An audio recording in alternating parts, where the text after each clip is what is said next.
পাঞ্জাব রাজ্যের পাকিস্তান সংলগ্ন সীমান্তে ৩৬০ ফুট দৈর্ঘ্যের এক বিশাল পতাকা উড়িয়েছে ভারত। পাকিস্তান মনে করছে পতাকার আড়ালে ক্যামেরা বসিয়ে তাদের ওপর গোয়েন্দাগিরি করছে ভারত। ভারত অবশ্য সেই অভিযোগ অস্বীকার করেছে।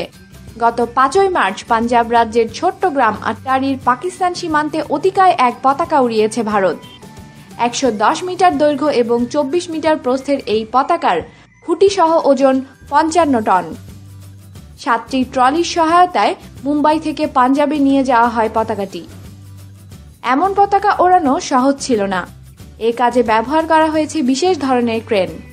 পতাকার পাশেই রয়েছে ৬৫ ফুট উচ্চতার ৩টি লোহার পাইপ।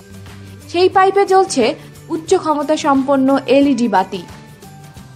পতাকা যাতে দূর থেকেও দেখা যায় সে উদ্দেশ্যেই এমন আলোর ব্যবস্থা। ধারণা করা হচ্ছে আট্টারি থেকে ২৭ কিলোমিটার দূরে পাকিস্তানের শহর লাহোর থেকেও দেখা যাবে পতাকাটি। গত বছর পূর্বাঞ্চলীয় শহর রাঁচিতে ১৯৩ ফুট দৈর্ঘ্যের জাতীয় পতাকা উড়িয়েছিল ভারত। তখন সেটিই ছিল বিশ্বের সবচেয়ে বড় জাতীয় পতাকা। এবারেরটি সেটাকেও ম্লান করে দিল। সবচেয়ে বড় পতাকা তৈরি এবং তা ওড়ানোর পেছনে ব্যয় হয়েছে ৩.৫ কোটি ভারতীয় টাকা। ভারত মনে করে অচিরেই পাকিস্তানও হয়তো এমন পতাকা ওড়ানোর উদ্যোগ নেবে। তবে ভারতের চিরপ্রতিদ্বন্দ্বী দেশটির পক্ষ থেকে এখনও সেরকম কোনো ইঙ্গিত পাওয়া যায়নি। বরং পাকিস্তানের সন্দেহ ভারত পতাকার আড়ালে গোয়েন্দা ক্যামেরা বসিয়ে গোয়েন্দাগিরি করছে।